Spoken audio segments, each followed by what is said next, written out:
What are your experiences with gentrification of your community? Like any memories of it, positive or negative?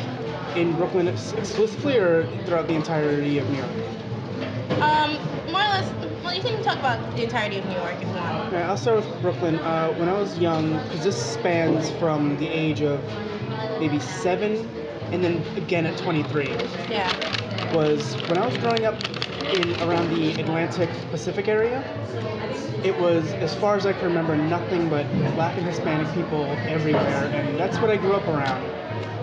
And everything, it wasn't great, especially on Fulton Street, Mhm. which hasn't changed a terrible amount. But coming back 15, 16 years later, it's changed almost completely. Like the entirety of the area where Barclay Center is in the mall, Yeah. it wasn't nearly as nice. The residential area on there has improved greatly, but it seemed to drive out a lot of the people that were there. Yeah. I actually grew up on Pacific Street, so I know. Yeah, I know exactly what you're talking about. It was a lot. It was a lot more urban. The You area. remember when, I'm not sure exactly if you were around the same time, but where Barclay Center is now was almost always under construction. There was Yeah, it was never, always under yeah. construction. Across the street from that was they had a place that sold plants. Yeah. And remember across from there, around where the vitamin shop is, there was an air conditioner store? Yeah, I remember that. My aunt's best friend used to work there, and she moved out because it was becoming too political, and everyone was coming in. It was They upped everyone's hours, decreased their pay, and started hiring everyone that was new. So yeah. Yeah, even like the mall area. Like the mall area wasn't even really The only thing same. that was there was the Pathmark and the Marshalls. Yeah. Everything really, else was still being built. Yeah. All right. Yeah. Do you feel as though there's a level of racism that comes with gentrifying urban, quote unquote, or minority majority areas? There is a bit, if I were to be completely honest. Like the people coming in don't have the same sensitivity to the culture that's already there. Yeah, it's like they don't give a shit. It's like they're there, so Yeah, whatever. it's they're there and they're not trying to assimilate. They're trying to create a thing of their own. But the culture that's there is already so rich and vibrant. Like I remember when I was growing up in Brooklyn, it would be like Spanish music would always play and no one would care. Yeah. And it would just be like a lively event. Block parties, remember those? Yes, all the time. Down near the church on Atlantic Street, there'd be a block party, I think twice a year, 2 weekends twice a year. Yeah. And it was the best. And as far as I'm aware, that does not happen anymore. Yeah. It'd be great. People would be selling all their own, selling like homemade food and everything. It was great. Yeah. But as far as I'm aware, no, because I've been there around that time and I didn't see a thing. Yeah, they don't do those anymore. No, it's like definitely robbing the area of the culture that it had and kind of Yeah, making it feels like also bland now. Yeah, it feels as though they're taking it away from the neighborhood because each neighborhood has like its own little culture. Everybody knows each other. Everybody's like it's like a big family. Yeah, it's like, I mean, like the most, I guess, broad version you can think of is like Chinatown, Little Italy, but then there's like, they don't have names like that, but there's like places where it's like tiny Haiti, like Yeah. their own community, and the tiny Puerto Rican community, which I was a part of, which was very, very fun. Yeah. Like even to the fact where there was two barbers.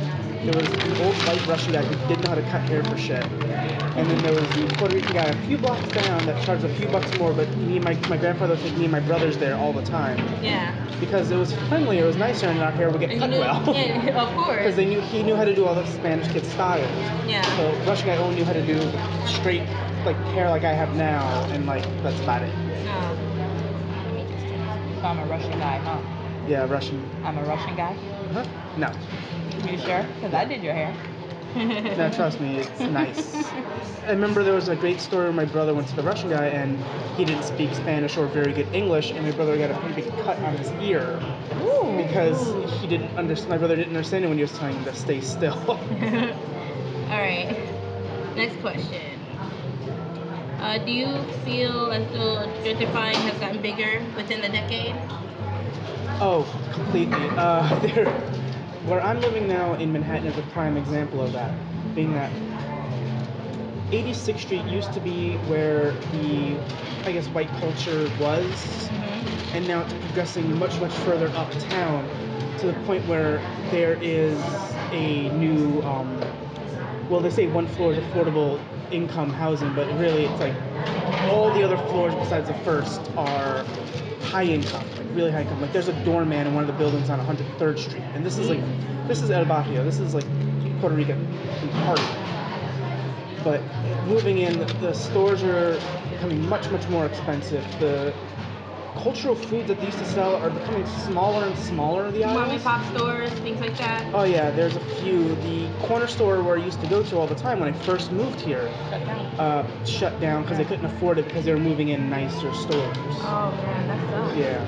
They completely redid the McDonald's. It's all hipstery now. It's very fancy. It used to be just normal, like the sterile hospital McDonald's. Yeah. Now it has like mood lighting and paintings on the wall. It's like They're trying to keep up with the times. No, and the Barclays Center is another example, which they're turning a nice prime real estate area into something they nice. gave people jobs though, which is amazing. It's a place that gave people jobs. But what people? But what people and at what cost? That's the thing. A lot of it is jobs that paid next to nothing, as far as I'm aware. Like the Target over there, lots of nice people working there, but you can tell they don't make a lot of money. Yeah, and a lot of blacks work there too. Yes. Yes.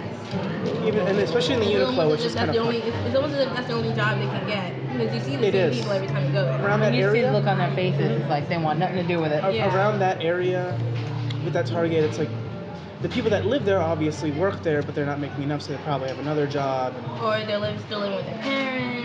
A lot of people are still living with their parents these days. There's no room Us for. included, I feel as though there's no room for economic growth. There's no room for self-growth. There's no room for upward advancement in these positions because it's one of those, especially in the Targets and those places, like because I worked at Circuit City, it's kind of the same. You worked here. There was no availability to move up. They pulled in managers who had managerial experience from other stores, and no one moved up. Right. Another question. Shoot. Where do you see, because my battery's running out, where do you see Brooklyn in 10 years? In 10 years, it's going to be a much more segregated borough, I believe, because the areas where the Black and Hispanic, Asian, Indian, whatever communities are getting smaller and more tightly knit as the white advancement is spreading through the entirety of Brooklyn. So I wouldn't be surprised if the corners of Bedford-Stuyvesant and Brownsville are the last stronghold of the cultural. Not even the white people want to be in Brownsville. Yeah, nobody wants to be in East New York. I know, no one wants to be in East New York. Or Canarsie. I mean, there's people moving. Yeah, they're moving. Not that bad. Well, Canarsie isn't that bad, but I've noticed that a lot of people start. What is it? Star City or Star? Star Towers. Something like that. Star something Towers. Yeah, there's white people living there. They're moving in there because it's cheaper and it's well, they're going to continue to move in and continue to take the residential area. And the way I feel it's going to be tightly packed areas with only Black and Hispanic people living there, and then the white people are thinly spread out everywhere else. There's going to be no room for anyone. Yeah. And it's going to be Mayor Bloomberg's dream of the tourist city. Oh yeah, that's another question I had about him turning Manhattan into a rich man's playground. I could say definitely that is true because, especially where I live now in Manhattan, it's a project on the corner of the East River. I'm right there next to the FDR Drive, but around me condos are popping up, really high expensive condos. They advertise one bedrooms for $3,000, $4,000. Well, 1 to 2 bedrooms, yeah. We are never leaving home. Yeah, with sky gardens and personal gyms and stuff, and and across the street from that is the shittiest White Castle and dollar store, and right across from that condo, if you look out the window of the condo, there's the projects. There's where I live.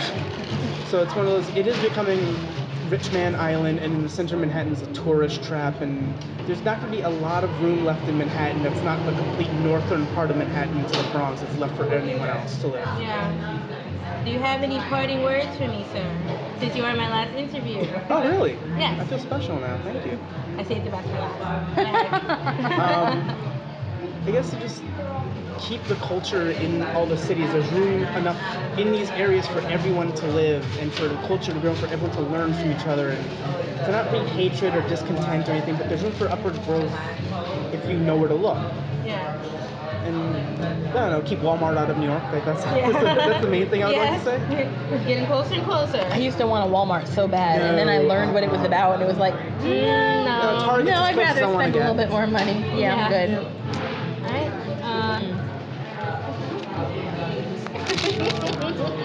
Gentrification.